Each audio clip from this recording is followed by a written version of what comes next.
자리에 작성해 주시기 바랍니다. 어제는 참으로 의미 있는 날이었습니다. 우리가 6월 3일 조작선거 570만 표 도덕선거에 정권을 뺏기고 김문수 후보가 굴복을 선언하면서 이 땅에 자유가 민주가 무너지는 모습을 우리는 보았습니다. 그렇게 과거에 정의롭게 살았다고 우리는 그를 위해서 기대를 많이 했는데 우리 기대는 산산조각이 났습니다. 그럴 정도로 우리는 적들의 집요하고 철저한 공작과 그런 마타도에 우리는 보수들은 속수무책으로 무너지는 듯 했습니다.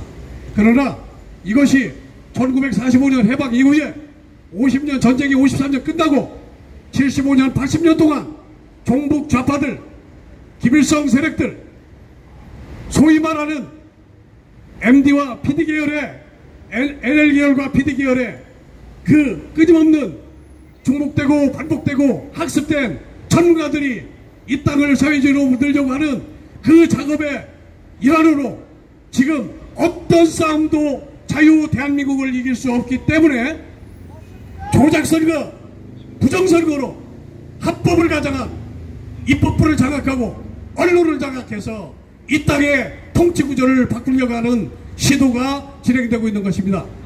그런데 다행스럽게도 우리와 우방인 미국이 이 모든 정보를 가지고 있고 트럼프가 4년 전에 정권을 빼앗기고 조작선거 부정선거에서 정권을 빼앗기고 그는 다시 오뚜기처럼 일어났습니다.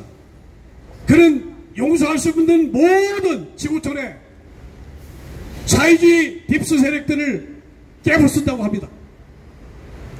어제는 또 하나 밝혀졌습니다. 트럼프가 단락이 되고 고통스럽게 워싱턴에서 그 많은 사람들이 구속되고 죽고 했는데 거기에 성남시에서 연루된 부정선거 그 정보가 까졌습니다. 그거만 치면 6,800여 표가 되지만 그것이 성남시에서 관할하는 이재명이가 성남시장일 때 트럼프의 그 도덕선거에 성남시가 관할하는 그곳에서 조작선거가 이루어져서 부정선거에 탄로가 났습니다. 그로 인해서 트럼프는 아마 그 당시 성남시장 지금 6.3 부정선거로 570만 표를 도덕질해서 중국과 친중 세력들과 장난쳐서 한 어제 무스탄이 얘기한 윤석열이 내려서는 게 아니고 민주당과 조작선거를 감행한 선관위 일당들 친중정부를 만들려고 하는 그 중국통들 그런 일당들이 내란을 저지르고 쿠데타를 일으켜서 윤석열 대통령을 감옥에 넣었다고 했습니다. 그는 윤석열 대통령이 어떻게 서부구치소에서 하루하루를 보내는지를 정확하게 알고 계셨고 그 이야기를 했습니다. 민주국가에서 있을 수 없는 그러한 대통령으로서 잘못도 없는데 그 인격적인 모독을 당하면서 보내는 모습을 생생하게 말씀으로 전해주셨습니다. 그리고 말씀하셨습니다. 같이 싸워서 자유를 찾고 정상적인 대한민국을 찾자고 말씀하셨습니다. 오늘은 화요일입니다. 먼저째 오셔서 우리 이상노 박사님께서 사회를 보셨어요. 제가 그때 마침 전주에 내려가서 일이 있어서 그때 뒷일을 좀 못 봤는데 우리 매일 이 사회 보는 분들이 바뀌시는데 오늘 이상노 박사님 오셨습니다. 우산들 챙기신 거 우산들 쓰시고요. 비를 좀 피했으면 좋겠습니다. 예, 마이크도 좀 정리해 주시고 저쪽으로 들어가시고 우산 있는 분들은 그 다음에 저는 이곳에서 그냥 진행을 하겠습니다. 우리 이상도 박사님 우리 장재현 박사님이 그 모스탄 대사의 그 급작스러운 지금 엄청난 변화 속에서 장재현 박사님이 여기 오셔서 좀 말씀을 하시기로 하셨는데 지금 못 오고 계십니다. 우리 이상도 박사님께서 한 30분 동안 말씀을 하시겠습니다. 이상도를 3번 외쳐주시기 바랍니다. 이상루! 이상루! 이상루! 감사합니다. 여러분 감사합니다. 여러분 감사합니다. 비가 오니까 요 밑에서 하겠습니다. 여러분들도 우산을 좀 쓰셨으면 합니다. 마이크는 잘 들리죠? 네. 제가 딱 20분에서 30분만 하겠습니다. 그리고 빨리 끝내야 또 여러분도 서울대학교로 가야 될 것 같아서요. 오늘 제가 드린 말씀은 제목이 있습니다. 저는 항상 제목을 말씀드린다고 그랬습니다. 이진숙과 김문수. 이것이 오늘 제가 말씀드릴 제목입니다. 이 말씀드리기 전에 기자니까 지금까지 들어온 소식을 몇 가지 전해드립니다. 오늘 오후에 3시에 헌정회 회관에서 모스탄 대사가 연설을 하도록 되어 있었는데 정대철 헌정 회장이 경찰을 동원해서 들어오지 못하게 했습니다. 그래서 헌정회에서 이루어지지 않고 헌정회 옆에 있는 5선 빌딩이라고 하는 건물에서 이 모스탄 대사의 간담회가 있었다라고 하는 뉴스가 있고요. 그 다음에 또 여러분 최보식이라는 사람 알 겁니다. 최보식. 조선일보에 있었다가 지금 최보식의 언론이라고 하는 매체를 운영하고 있습니다. 최보식이 오늘 이런 논평을 썼습니다. 뭐냐면 모스탄 대사는 한국 실정을 잘 모르는 검은머리 외국인이다 라고 비난했습니다. 제가 최보식에 대해서 하고 싶은 얘기는 뭐냐면 걸레는 빨아도 걸레다. 네. 자, 이제 그 다음에 이제 또 하나 말씀드립니다. 피터 김이라고 하는 여기서 그냥 서사하겠습니다. 라고 하는 페이스북 저널리스트가 있습니다. 그분이 지금 대사가 3명, 그러니까 미국 대사는 3명으로 지금 모스탄 씨, 그 다음에 고든창, 그 다음에 미셸 박 이렇게 3사람이다 라고 하는 얘기를 했었고요. 오늘 고든창이 얘기를 했습니다. 뭐냐면 주한 미국 대사가 늦어지고 있는데 지금 미국의 연방정부 공무원들을 해고하고 있다. 그래서 조금 더 주한 미국 대사, 이 주한 미국 대사의 선임은 좀 늦어질 것 같다. 이런 이야기를 했습니다. 이것이 지금까지 들어온 뉴스고요. 그 다음에 특검이 윤석열 대통령을 지금 구치소에서 이렇게 데려다가 자꾸 사람들 앞에서 망신을 주고 싶은데 윤석열 대통령이 안 나오겠다고 했습니다. 그랬더니 특검에서 구치소장 보고 끌어내라. 근데 구치소장의 말을 듣지 않았습니다. 그래서 특검이 구치소장을 법적으로 하겠다. 근데 구치소장은 거기에 응하지 않고 있고 아마 그냥 기소를 하겠다는 얘기가 지금까지 나오고 있습니다. 지금까지 이 소식이고요. 그 다음에 이제 또 이 주한 미국 대사가 임명이 되면, 예를 들면 지금 고든창이나 그 다음에 지금 모스탄 씨 사법 대사죠. 미셸 박 이 중에서 되면 법에 의해서 외교관에서 아그레망을 받아야 합니다. 신임장을 받아야 합니다.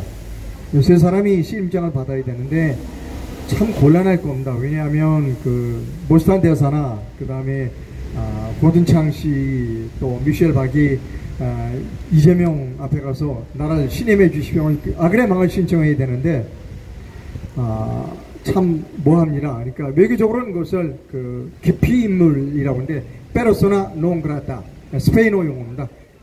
옛날에 스페인어가 강했고 그때 외교 용어가 페르소나 논 그라타, 그러니까 기피 인물로 아그레망을 그러니까 받아들이지 않을 가능성이 외교적으로는 있지만 아마 미국의 트럼프 대통령이 보낸 대사를 이재명이가 불신임하겠다, 쉽지 않을 것 같다 하는 이야기입니다. 또 우리가 지켜봐야 될 겁니다. 자, 이제 여기까지 말씀을 드리고요. 이제 제가 아까 말씀드렸던 제 제목, 이진숙과 김문수라고 하는 제목의 말씀을 드립니다.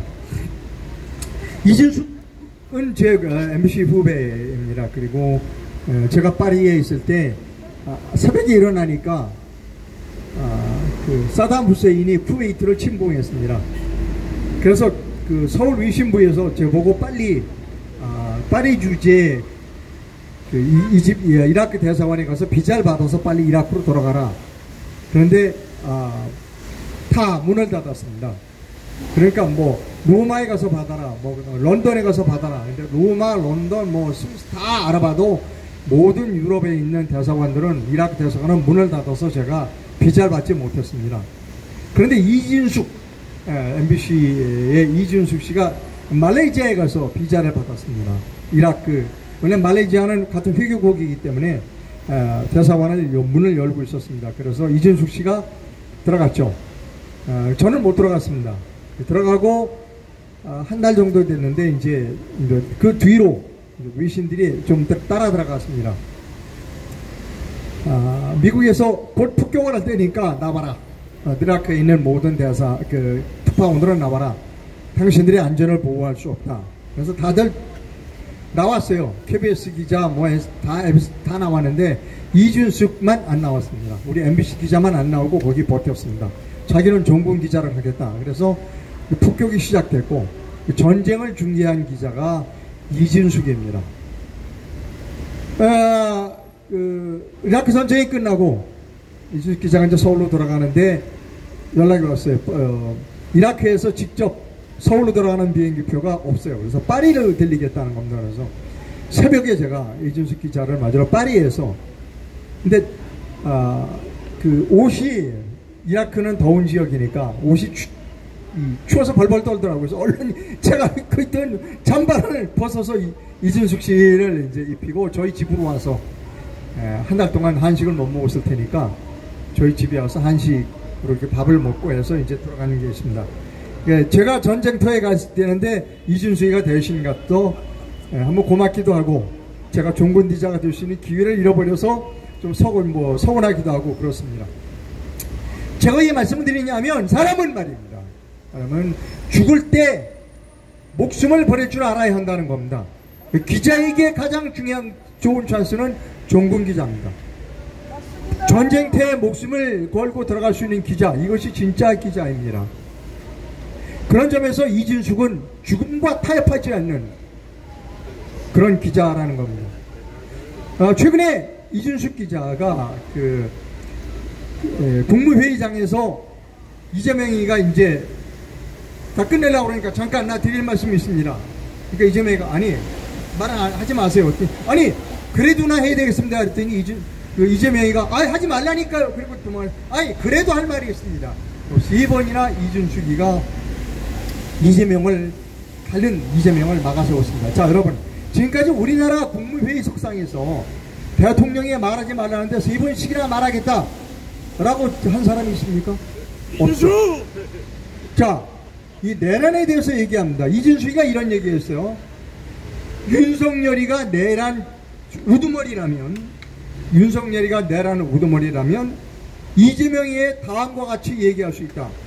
이재명이는 불법 대북 송금 우두머리고 그리고 허위사실 유포 우두머리다 라고 말할 수 있다고 했어요. 지금 현재 어떤 사람이 지금 현재 국민의힘이나 이런 국회의원 누구도 그렇게 얘기한 사람이 있어요?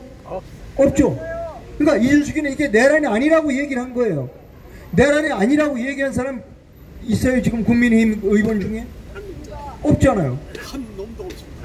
자, 그런 점에 있어서 저는 옛날에 MBC 있을 때 이준숙이는 본부장이었고 저는 우파 노동조합 위원장이었습니다. 그때 치열하게 싸웠어요. 저기 좌파 노동조합하고. 저는 좌파 노동조합 애들이 저보고 테러를 하겠다고 그랬어요. 굴하지 않았죠. 이준숙이도 굴하지 않았습니다. 저도 굴하지 않았습니다.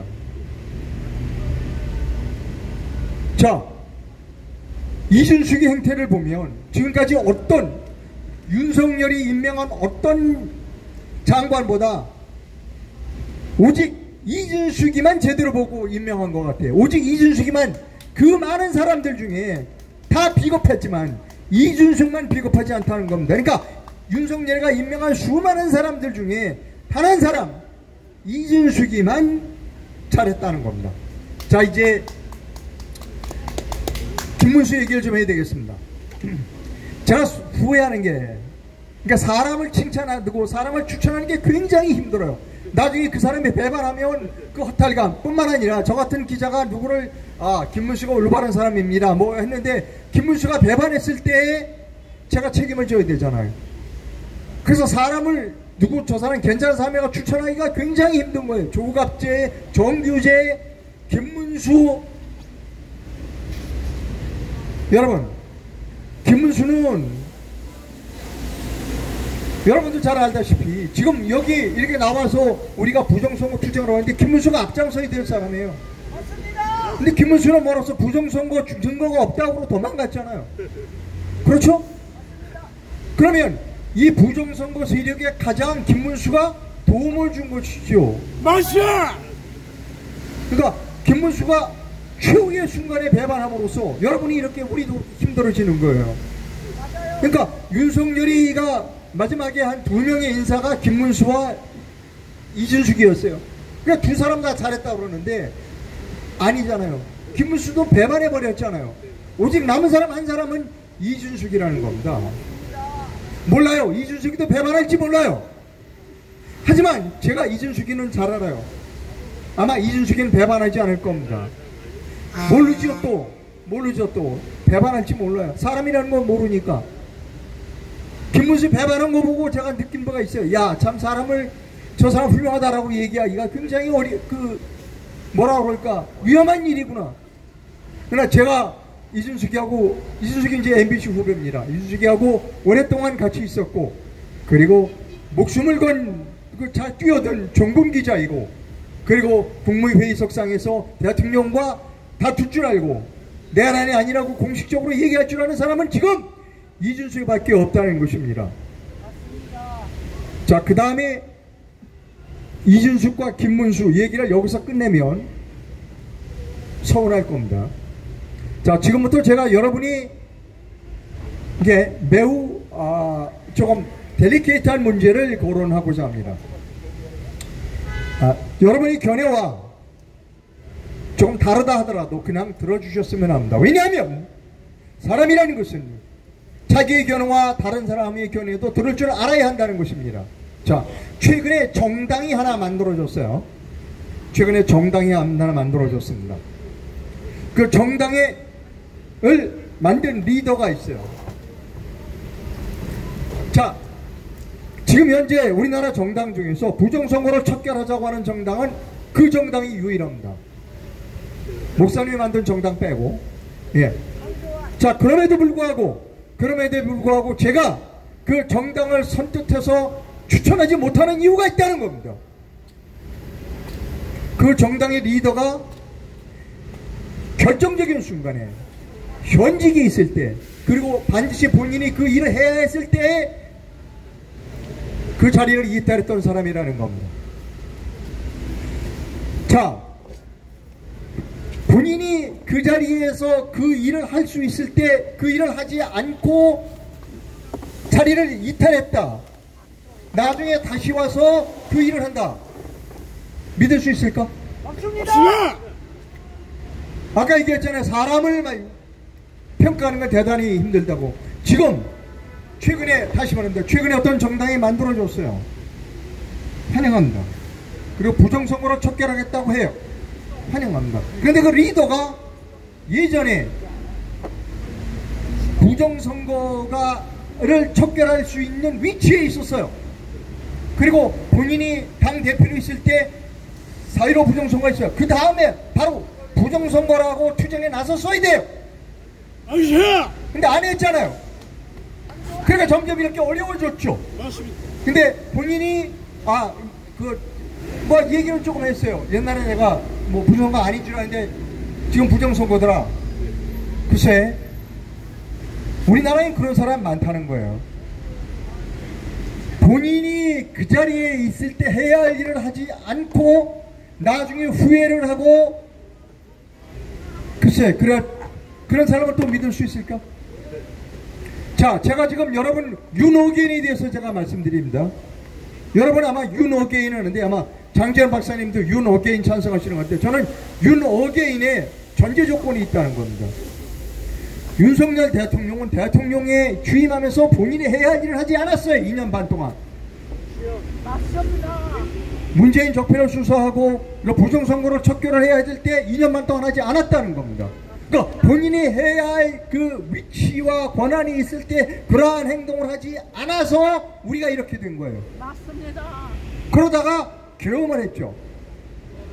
그리고 계엄을 했을 때 계엄을 하는 그 순간에도 부정선거를 때문에 계엄한다는 얘기는 안 했어요. 우리 솔직히 얘기하자고요. 부정선거 얘기가 본인이 탄핵 심판에 들어가서 탄핵법정에서 뭐라고 그랬냐. 부정선거가 있다는 이야기가 있어서 그걸 한번 들여다봐라라고 해서 계엄문을 선관위에 보냈다라고 얘기했어요. 자, 지금 감옥에 있죠. 왜 감옥에 있느냐? 물론 내란은 아니에요. 분명하게 내란은 아닙니다. 그런데 감옥에 있지 않았어도 됐어요. 본인이 대통령 취임하자마자 문재인을 적폐를 청산하고 최성훈이 석방하고 박근혜 대통령 정말 죄송하다고 사과하고 박근혜 대통령이 이때 있던 그 이재수 장군 이런 사람들 묘비에 가서 무릎을 꿇고 빌고 그리고 부정선거를 수사했다면 얘기했잖아요. 자기가 이준석한테 그랬잖아요. 내가 검찰총장일 때 인천지검 애들을 보내서 선거관리원은 싹 다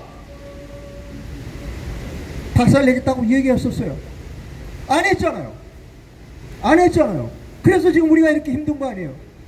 제가 지금 드리고 있는 말씀 뭐냐면 본인이 그 위치에서 그 일을 당연히 해야 하고 그런 권한을 갖고 있을 때 그런 행동을 하지 아니하면 결국 그 부담은 모든 국민에게도 온다는 겁니다. 윤석열 윤어게인 좋아요. 윤석열은 내란하지 않았어요. 그럼에도 불구하고 제가 전제 조건은 뭐냐면 지금이라도 부정선거에 대해서 본인이 알고 있는 모든 정보를 공개해야 한다는 겁니다. 그게 전제가 돼야 돼요. 그런 전제하에 윤어게인이 되지 그냥 윤어게인은 안 된다는 겁니다. 저는 그렇게 생각합니다. 여러분은 어떻게 생각할지 모르지만 제가 생각하는 윤어게인은 까야 되는 겁니다. 까야 되는 겁니다. 본인이 알고 있는 정보를 다 까야 돼요. 근데 안 까고 있어요. 아직도 중국 왕훈이하고 딜을 하고 있는 겁니다. 내가 아직 다 완전히 안 깠거든요. 그러니까 나를 좀 봐주세요. 지금 이겁니다. 그건 아니라는 겁니다. 딜을 하지 말라는 겁니다. 본인이 죽는 한이 있어도 감옥에서 죽는 한이 있어도 해야죠.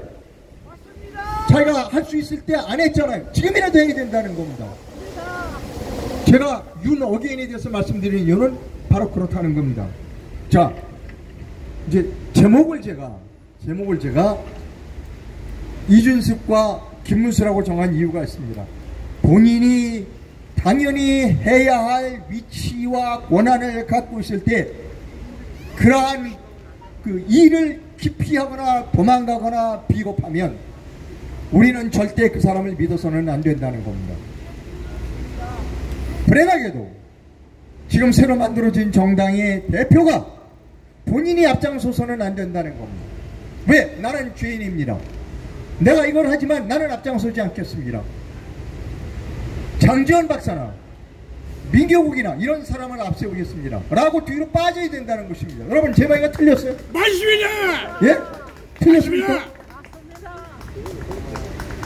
한번 본인의 그 위치 해야 할 권한을 가지고 있고 당연해야 할 위치에 있을 때 그 일을 안 한 사람이 또 어떻게 믿어주느냐고요. 저는 지금 현재 정당을 만든 분에게 하고 싶은 얘기가 뭐냐면 본인은 뒤로 빠져라. 자신이 그 과오를 인정하고 본인은 뒤로 빠지고 진짜 싸울 사람, 진짜 그 위치에 서서 배반하지 않은 사람을 전면으로 내세우라는 겁니다. 이게 제가 오늘 주제. 얘기가 좀 심각해서 조금 다른 얘기 조금 하고 가겠습니다. 여러분이 일본과 우리의 차이를 설명합니다. 일본의 초상화와 대한민국의 조선, 그러니까 옛날 조선의 초상화와 일본의 초상화를 이제 비교해 드립니다. 여러분 혹시 일본 초상화 보신 일 있어요? 얼굴에 하얗게 돼 있죠? 일본의 얼굴이 하얗게 되는 게 있습니다. 근데 한국의 초상화는 그러니까 우리나라 의대 의사 선생님 중에 특히 박사학위, 의학 박사학위를 받은 사람 중에는 어떤 사람이냐면 역대 조선시대의 왕의 초상화를 보고 그 사람이 어떤 병에 걸렸는지를 알 수가 있어요.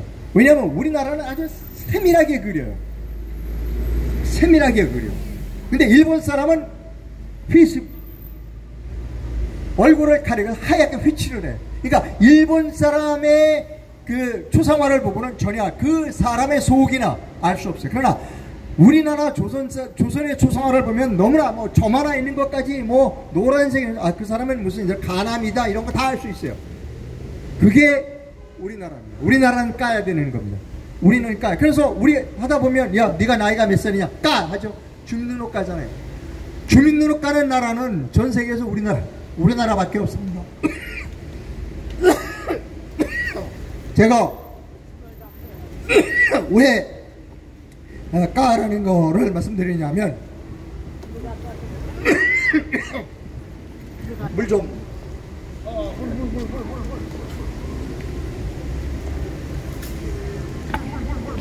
물.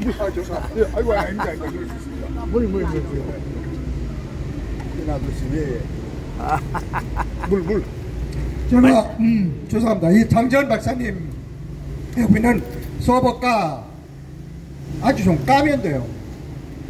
까면 돼. 까지 않으려고 하는 사람들 있잖아요. 숨기려고 하는 사람들은 모두 범죄자입니다. 까야죠. 까면 되잖아. 서버 까면 되지. 근데 안 까. 그럼 자꾸 딴소리를 해. 그리고 서버 까라고 하는 사람을 경멸하고 멸시해요. 저 카메라 출동 프로그램을 하고 있고요. 매일 아침 7시 반에 카메라 출동을 합니다. 오늘 카메라 출동 제목이 뭐냐면 IQ 50만 되면, IQ가 50만 되면 내란범이 이재명과 민주당이라는 걸 알 수 있다는 겁니다. 제가 다음에 또 기회가 되면 다음번 제목은 이렇습니다. IQ 30만 되면 대한민국 선거는 부정이라는 것을 알 수 있다는 겁니다. 까야 되는 겁니다. 까야 돼요. 근데 까지 않으려고 성이 너무 많아. 너무 뻔뻔한 성이 너무 많다는 겁니다. 자, 오늘 제가 결론은 뭐냐면 본인의 위치가 그 권한과 당연히 해야 할 일을 기피하는 사람은 믿을 수 없다는 겁니다. 그런 사람은 뒤로 나서라.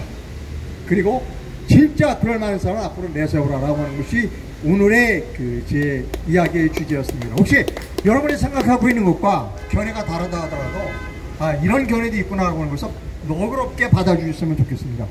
예, 감사합니다. 고맙습니다. 역시 이상록 박사님의 촌천살인의 기자로서 예민한 정확한 팩트에 입각한 사실에 입각한 그런 말씀이었습니다. 시원합니다.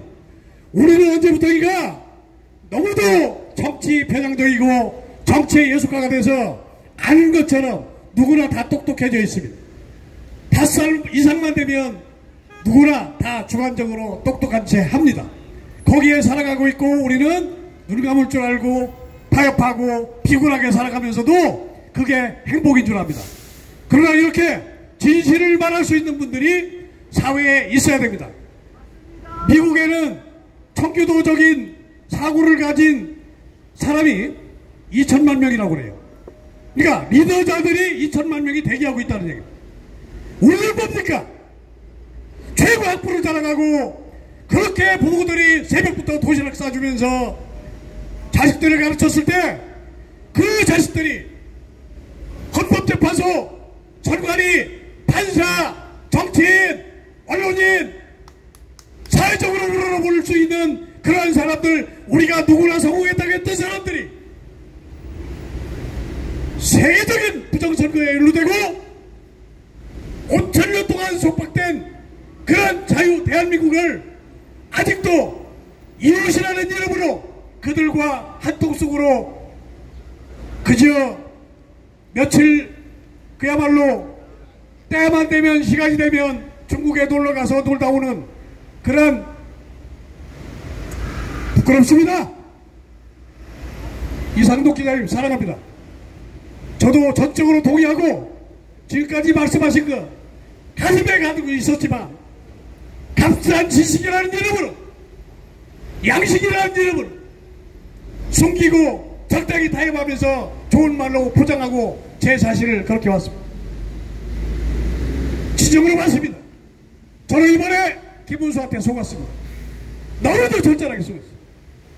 도시사 할 때 영업용 택시 기사까지 하면서 낮은 사람들의 낮은 단계 정말로 힘없는 사람들 그 사람들의 대변자가 되기 위해서 국민들의 시름소리를 듣기 위해서 노력했었기 때문에 사회주의도 알고 NL 계열의 족보를 가지고 있는 사람이기 때문에 더욱더 기대를 했습니다. 그러나 그는 자유대한민국의 가장 결정적일 때 80년 만에 찾아오고 대통령이 계엄으로 개몽을 시키고 이 상황에서 만들어진 조례의 처소에서 그렇게 처절하게 우리 국민들을 배반했습니다. 4.15 부정선거 억울합니다. 5년 전에 그때 황교안 총리가 정말로 지그시 부정선거라고 외칠 때 지그시 도망가는 모습을 보고 그때부터 저는 그분한테 표창장도 여러 개 받았지만 리더로서는 제가 인정을 안 하는데 오늘 얘기 나왔으니까 다만 국민회의가 정당답지 못하고 정치는 국민을 편안하게 해야 되는데 그렇지 못하는 국민회의 때문에 식상해서 그래도 정당을 만들어서 부정선거를 외친다고 하니까 그냥 우리가 국민의힘이 미워서 누가 미워서 누구를 선택하는 것이지 좋아서 선택하는 건 아닙니다. 우리는 사계절이 있는 것처럼 변화무쌍한 사회에서 지구촌의 유일한 대통령제에서 정말로 엄청난 변화와 그러한 위기 능력을 극복하는 그러한 잠재적인 능력을 모든 국민들이 갖고 있습니다. 이 또한 지나가리다. 지금 진행되는 이 종북 좌파 새끼들 나라를 걷어내려고 하는 가짜 헌법자들이 바치는 가짜 국회의원들이 국회에 입성을 할 수 없는 그런 능력을 가진 놈들이 자질을 가진 놈들이 방망이 춤을 추고 있습니다. 김대중 노무현 때도 이런 짓은 없었어요. 당내 민주화락에서 선거 때가 되면 국민들한테 표를 받는데 지장이 될 만한 언동이나 언사를 저지른 놈들이 있으면 가차없이 공천에서 탈락하고 있습니다. 그런데 지금은 안 하고 타지 않습니다.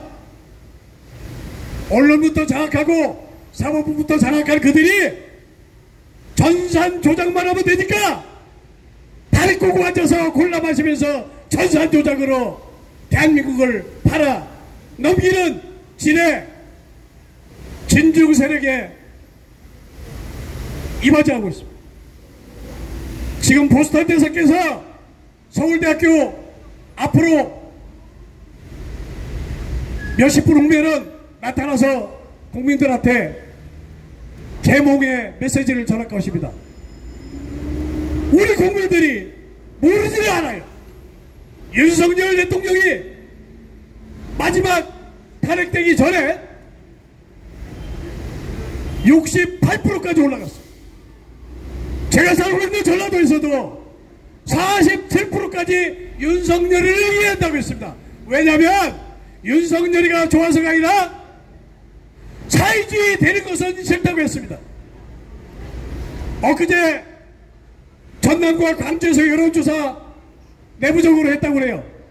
이번에 김문수를 찍었냐 이재명이를 찍었냐 했더니 40% 가까운 사람들이 투표장에서 김문수를 찍었다고 했다고 합니다.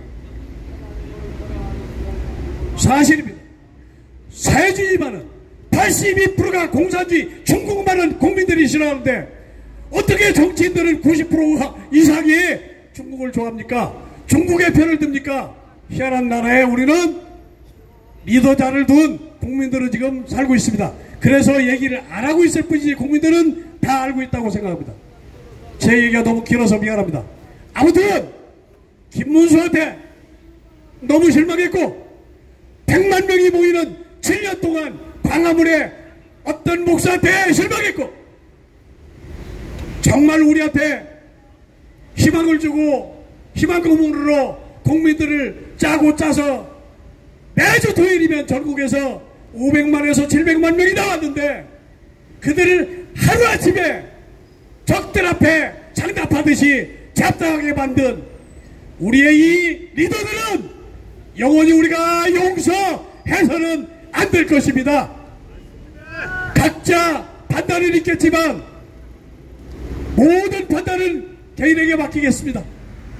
아무튼 해야 될 일, 해야만 하는 일, 정의롭까지는 원치 않아도 정직하게 자기 일을 하는 사람을 우리는 사랑하고 존경하는 그런 사회 문화가 되어야 된다고 생각합니다. 여러분,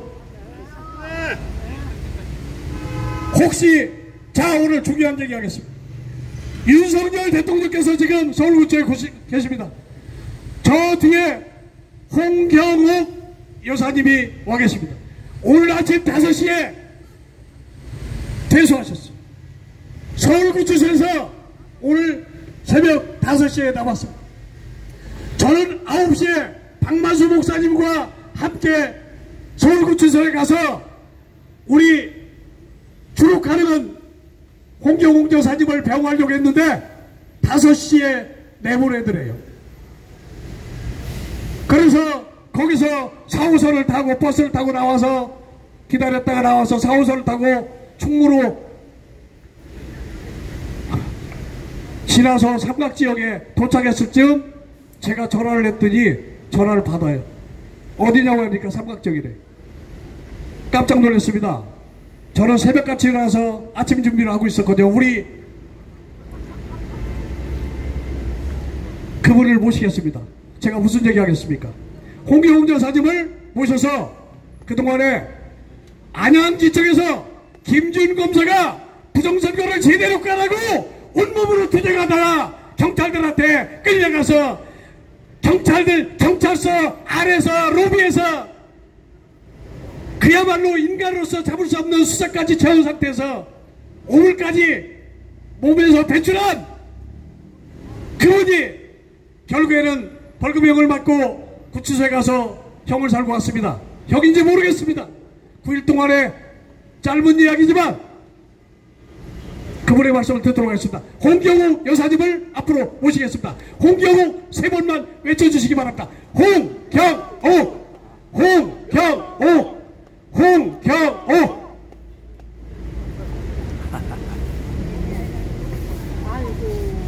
열심히 하시는 분들을 보면 저는 병아리 눈물 만큼 한 것이 없습니다. 그러나 9일 동안 설마 그것도 사람 사는 곳인데 있을만 하겠지. 무식이 용감하다고 그렇게 들어갔어요. 근데 가봤더니 들어가는 순간부터 사람이 아니에요. 왜? 자유가 없어. 말도 행동도 움직이는 것도 모든 것이 박탈당하더라고요. 기왕 갔으니 그 도둑놈들에게 90만원 주느니 내가 여기다가 차라리 90만원을 넣겠다. 그러고 견뎠어요. 견디는데 얼마나 힘든데 날짜를 7, 8, 9, 10, 11, 12, 13, 14, 15를 써놓고 가입표를 해가는 거예요. 근데 가입표 순간에 하잖아요. 하루 종일 하는 거예요. 그것만. 가입표를 또 하고 또 하고 벽에다 했더니 새까만. 여러분, 윤석열 대통령이 잘못한 것을 말해 주셨습니다. 몰랐어요. 저는 이제 알았어요. 솔직히 말해서. 그러나 대통령님이 거기 들어왔다고 했을 때 내 가슴이 무너지더라고요. 나는 평민입니다. 평민 중에도 나는 삶의 액세서리가 없는 명예도 학벌도 아무것도 없는 평범한 사람인데 그 수모를 겪고 있는데 너무 못 견디겠는데 대통령으로서 얼마나 많은 수모를 겪고 있는지 내 가슴이 아렸어요. 그리고 옛날에 박근혜 대통령을 탄핵했다는 것도 들은 적이 있어요. 그래서 뭐라고 속으로 생각을 했냐면, 윤 대통령님 회개 진실로 하십시오. 박 대통령한테 당신은 그렇게 회개하지 않으면 돌아올 길이 없습니다. 지금 그 회개할 기회입니다. 만나면 말아주고 싶어요. 만날 길이 없습니다. 그리고 이거는 이제 과애예요. 제가 생각했던 여기서 하고 싶었던 말은 아닙니다. 사람이 시간과 환경에서 극한 상황에 한 발짝도 움직일 수 없다면 그 사람을 미칩니다. 정신이 돌아버려요. 아무것도 할 수 없어요. 그런데 사랑하는 조물주는 사람을 지으실 때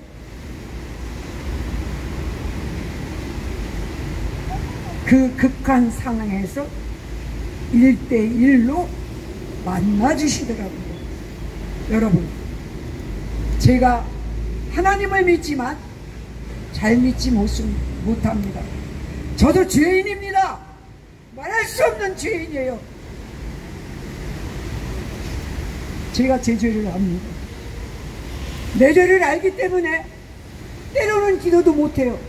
그런데도 그 절박하고 한 발짝도 움직이지 못할 때 하나님이 찾아와 주시더라고요.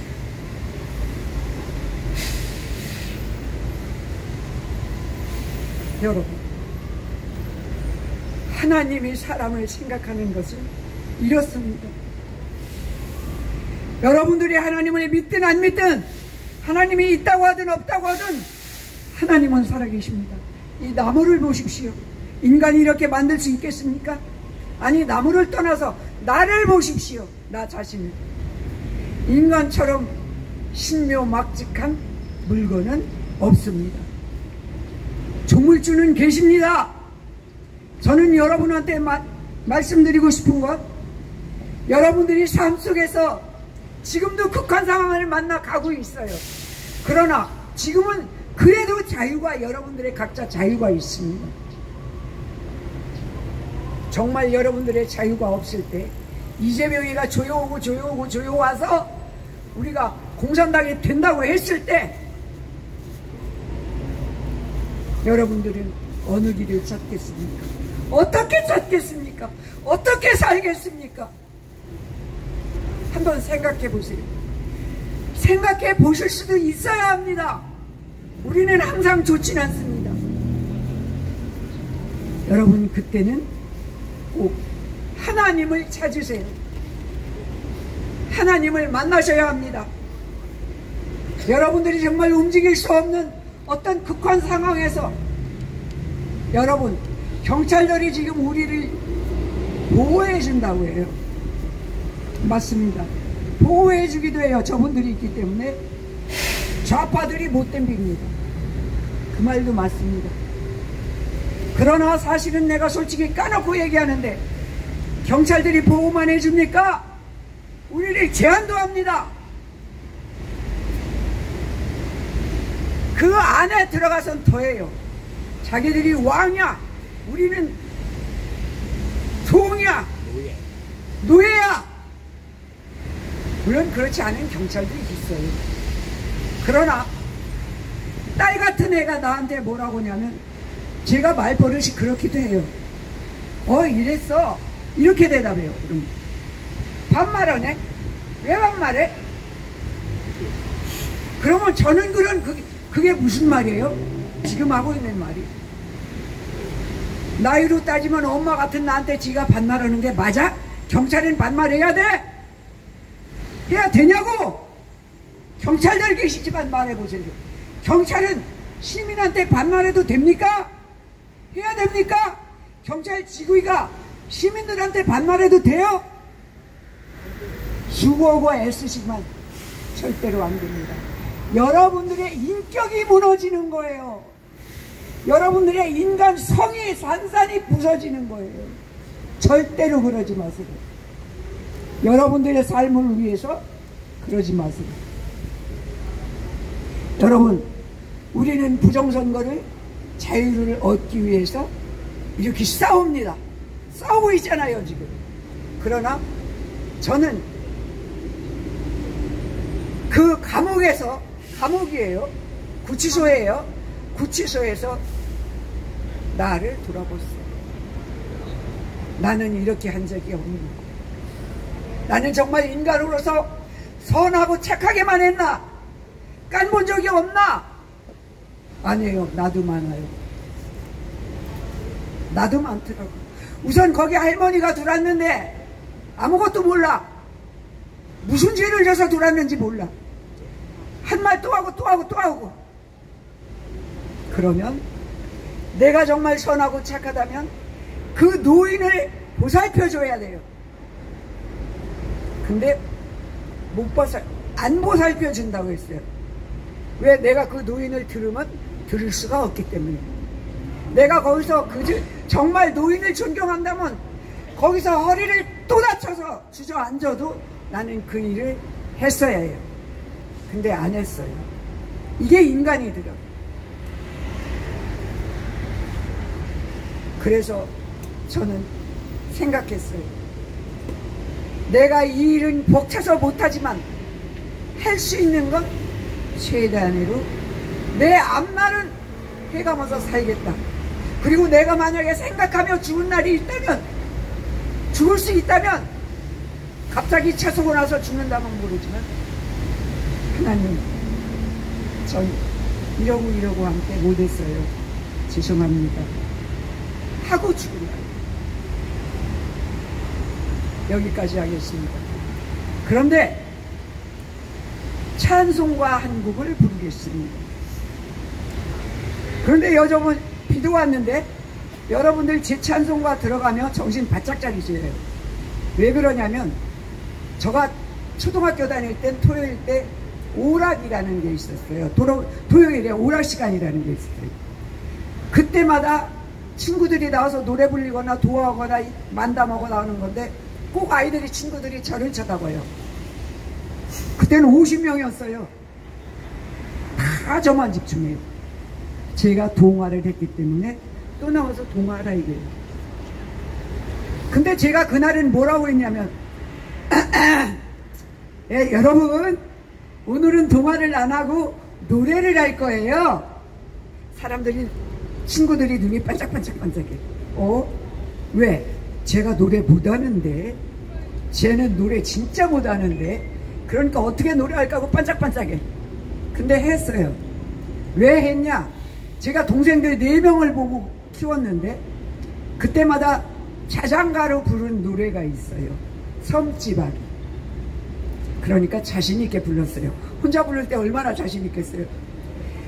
그랬는데 노래를 부르다 보니까 의자에 엉덩이 붙어있는 친구가 하나도 없어. 다 굴떼굴떼굴 굴르고 있어. 왜 그랬겠어요? 작사 작곡을 했기 때문에 그렇습니다. 담임선생님마저 웃지를 못해서 이러고 있어요. 여러분, 웬만하면 그럼 노래 못할 텐데 사실 오늘도 그럴 수도 있어요. 그러니까 여러분들 의자 꼭 붙잡고 계세요. 땀도 지는데.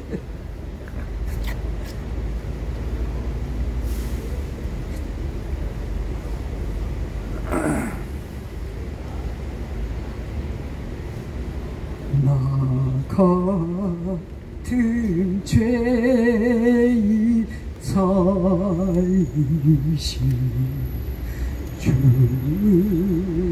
주에 놀라워 이뤘던 생명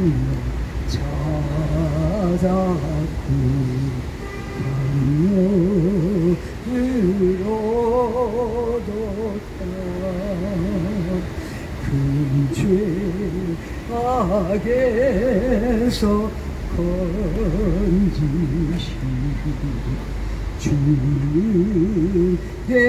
놀라워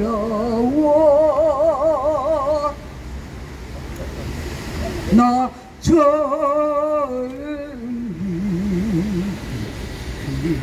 그 시간 귀하고 귀하다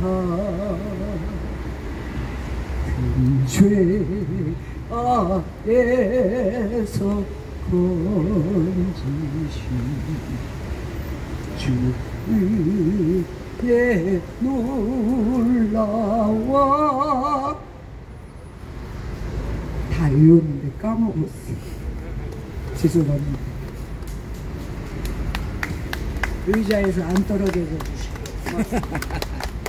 네, 부정선거를 알고 저도 지금 5년이 넘도록 매주 토요일만 되면 우리 홍 여사님하고 전주에서 열차로 고속버스로 올라왔습니다. 한 달에 한 번씩은 버스가 대전에서 올라왔어요. 3만 원을 내면 김밥하고 다 줍니다. 왕복. 그리고 아침 7시 반에 전주에서 출발하면 보통 3대에서 5대 출발해요. 그럼 교회에서 한 군데에서도 한 대, 그 다음에 군산에서 2대, 익산에서 2대, 전주에서 3대에서 5대, 물론 목사님들하고 같이 이제 한 차당 보통 이제 45인승에 40명 이상을 이제 타고 그렇게 해서 왔었죠. 근데 한 달에 한 번 오는 것이 너무 답답해. 그래서 개별적으로 일주일에 매주 올라갔습니다. 그렇게 해서 4년을 다니고, 그러다가 이제 이 부정선거, 장재원 박사님이 어느 날 마이크를 잡고 광화문에서 부정선거라고 외치는 그 순간에 제가 뻥 뚫리더라고요. 왜냐면 제가 갖고 있었던 부정선거를 제가 아니까.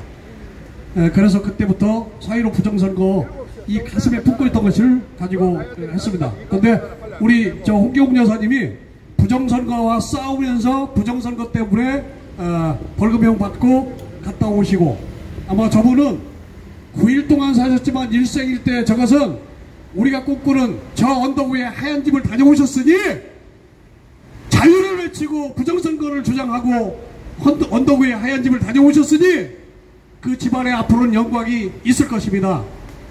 그 자녀들에게도 영광이 있을 것입니다. 부정선거와 싸우는 사람들은 너무도 절하고 정의롭다고 저는 생각을 합니다. 왜냐하면 각자 국민들 바쁘고 저희 자식들 여식들만 해도 바쁜데 이렇게 매일 나온다는 것은 정말로 많은 것을 포기해야 되거든요. 그 싸움을 5년, 7년, 10년씩 해온 사람들이 있습니다. 누가 알아주는 것도 아니에요. 내 돈 써가면서, 내 시간 투자하면서, 내 건강 해치면서 그렇게 나오시는 어르신들이 자랑스럽습니다.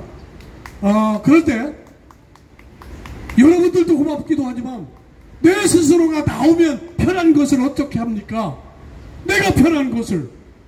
왜? 아니까 나오게 되고, 나오려고 하다 보니까 아니까 공명심이 작동하고, 또 정의까지는 아니더라도 이상해, 나라가 이러면 안 되지 하면서 나오게 된 것이 벌써 저도 정확하게 부질없다는 것은 5년째고 7년째 이렇게 애국활동이라고 하고 있습니다. 정말로 감사합니다. 홍 여사님, 그리고 수고하셨고, 이번에 90만원 영치금도 깨끗하게 해결하셨고, 영치금 얼마 좀 들어왔으니 남는 장사래요. 하나님 가까이였으니 또 하나님을 직접 뵀으니 남는 장사입니다. 역시 네, 홍기홍 여사님 앞날이 정말로 앞날이 행복에 가득하실 겁니다. 홍 여사님에게 박수 한번 보내주시죠. 자, 이 시간에 미국에서 6월 3일 선거 전에 국제 선거 부정선거 민간 감시단으로 오셨던 보스탄 대사께서 지금 서울대학교 앞에 계십니다. 그곳에서 행사를 하는 관계로 이쪽에도 많이 안 오셨지만 우리 국민들의 모든 영화는 똑같습니다. 앞에 나오셔서 혹시 한 말씀 해주실 분들 계시나요? 우리 유인걸 어르신, 기왕에 어르신 오셨으니까 적은 일원이지만 상여 소리 한번 저들을 저승으로 안내하는 사교소리 한번 해주실랍니까? 예, 숨 좀 돌리고요. 그러면 과천 갔다 오셨으니까 그곳에서 상여소리 하시는데, 우리 유인걸 어르신 상여소리를 끝으로 오늘 집회를 마무리하고 여기서 서울대학교 앞으로 가실 분들은 가실 수 있도록 그렇게 하겠습니다. 그리고 조금 전에 저한테 문자가 오고 전화가 왔는데, 원래 5시에 세미나 형식으로 해서 서울대학교 안에서 하기로 했는데 거기가 불허가 돼서 서울대학교 정문 앞에서 7시부터 하는 것으로 되어 있다고 하는데, 어떻게 5시냐. 이것은 장난치는 자들에 의해서 국민들이 지금 혼돈이 오는 거 아니냐, 그런 전화가 왔는데 모르겠습니다. 저는 7시부터 진행되는 걸로 알고 있습니다. 아무튼 서울대학교 앞으로 가셔서 하시고요. 뭐 우리가 갈 데가 많군요. 윤석열 대통령이 계신 그곳에도 있고. 아무튼 오늘 행사는 유인걸 어르신 준비되시는 대로 사교소리를 마지막으로 마지막 애국가 4절 부르시면서 오늘 집회를 마무리하도록 하겠습니다. 유인걸 어르신을 모시겠습니다. 오늘은 저거 뭐라고 그러죠? 두건이라고 하나요? 예, 두건 쓰고 나오시네요. 제 친구가 저 두건을 늘 차에다 싣고 다녔습니다. 음주운전을 한 날은 저름을 딱 쓰고 경찰 미안해요, 지금 상을 당해서, 그렇게 하고 잘 피해 다니다가 한 번 된통 걸렸습니다. 그래서 지금은 두건을 그 친구도 안 갖고 다니는데 우리 어르신이 두건을 가지고 오셨습니다. 사교소리는 우리 전통 장례 문화이기도 하고 우리 조상들을 모셨던 고기도 하고 우리의 전통 문화입니다. 그러니까 그렇게 이해를 해주시고, 신세력들이나 젊은 세력들이 보면 이해를 못하는 것도 있는데, 아무튼 우리 사라져가는 사교소리를 여기서 듣는다고 생각을 하시고 귀담아 들어주시면 좋겠습니다. 특별히 우리 어르신은 82세가 되시는데 시인이고 작곡가이시고 수필가이십니다. 그리고 특공대에서 근무하셨어요. 젊어서는 그야말로 날라다니시던 분입니다. 사회적으로도 그러고 성공을 하셨던 분이에요. 그런데 세상을 못 속인다고 시간한테는 서서히 이렇게 굴복을 하고 계신 분입니다. 스스로 작사를 하셔서 들려주시는 사교소리를 듣도록 하겠습니다. 윤인걸 3번을 외치겠습니다. 윤인걸, 유인걸, 유인걸. 미안합니다. 성을 바꾸려고. 홍 여사님 수고 많이 하셨어요. 고생 많으셨어요.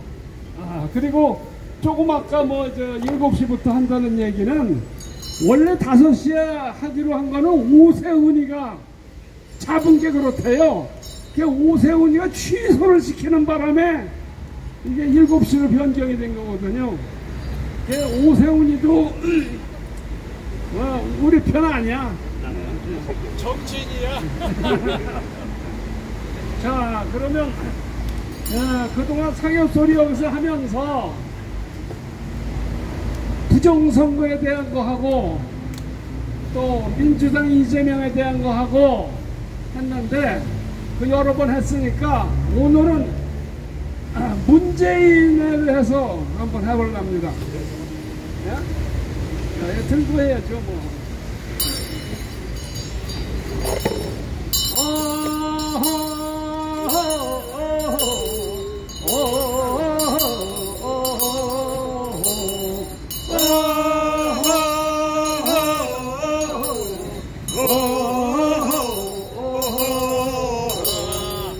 저승사자 여기 왔다, 짝퉁 각하 잡으러 왔다.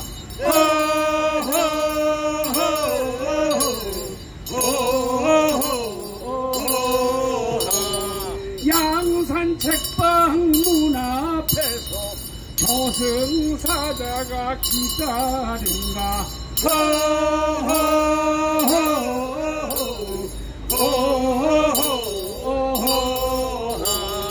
드루킹표 대통령이 친구 당선시켜주고,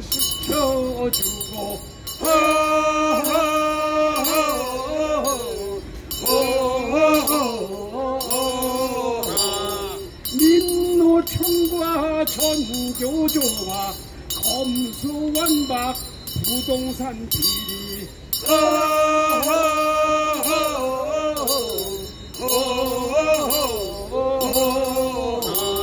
소득 주도 통계 조작 나라 경제 말아먹고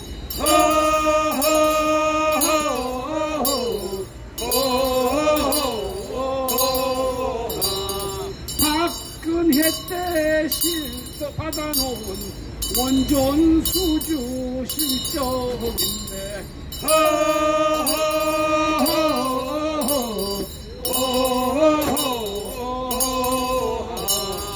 공사비 천조 운영비 천조 탈원전에 날려먹고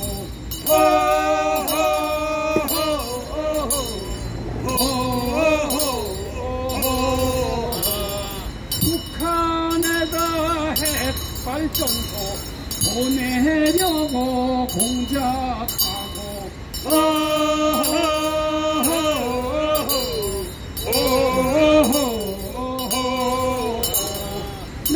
남한에는 태양광에 산림훼손 전기료 폭탄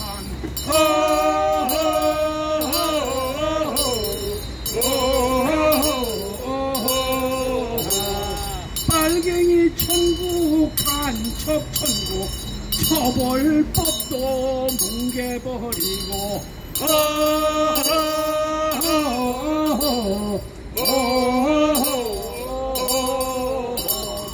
USB에 비밀 넘기고 소대가리 감투 썼네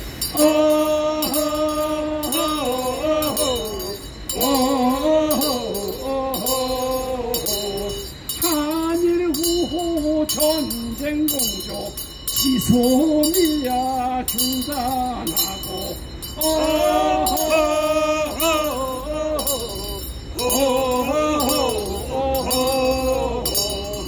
오랑캐 중공놈과 산불 협박 웬 말인가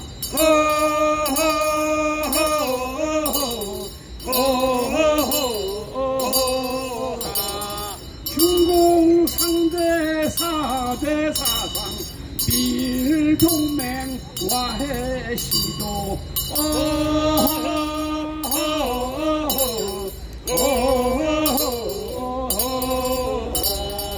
태양광의 제철소에 차이나타운 넘쳐나네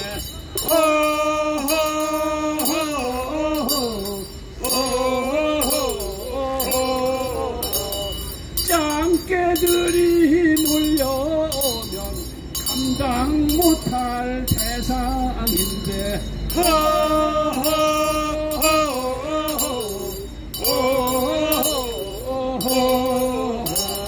중공민들 우대 정책 보조금도 막 퍼주니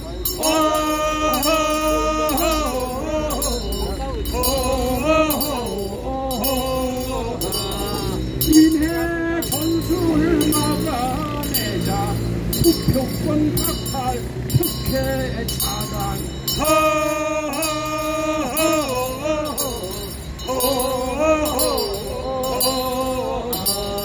짱깨놈들 몰아내야 대한민국 남아난다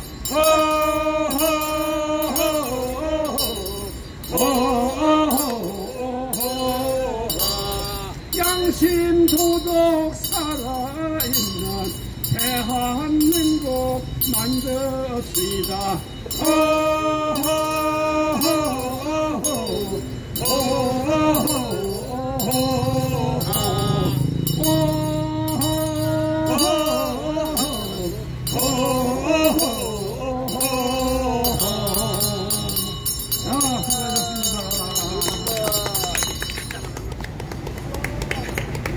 글쎄 뭐 지금 갑자기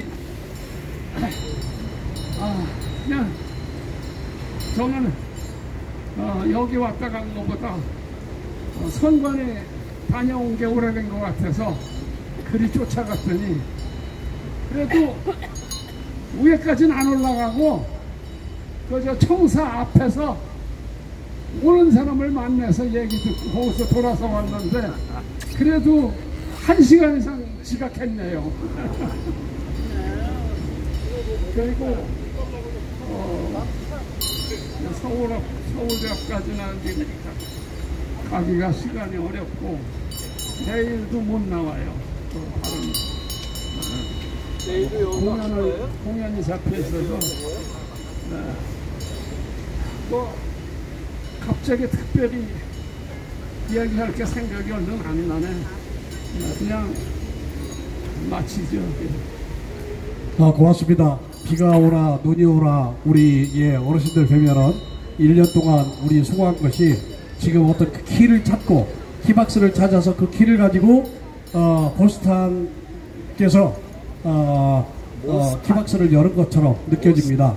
왠지 기분이 좋고 요즘 많은 것들이 유튜브에 떠돌아다니는데 우리의 기대이기도 하지만 그게 실질적으로 있었던 사실들을 까가는 과정이라고 생각을 하고 희망을 가져봅니다.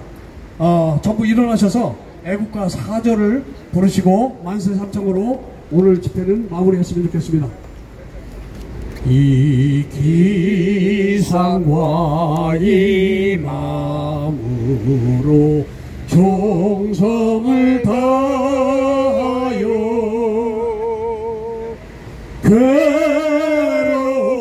괴로우나 즐거우나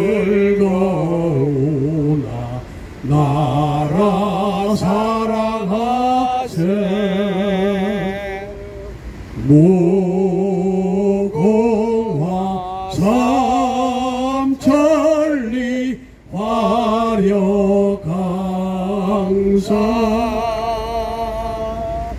대한 사람 대하늘로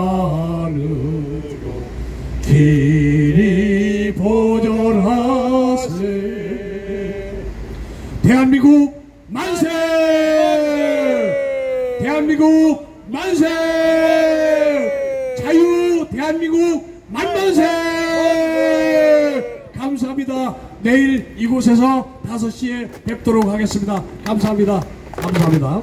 자.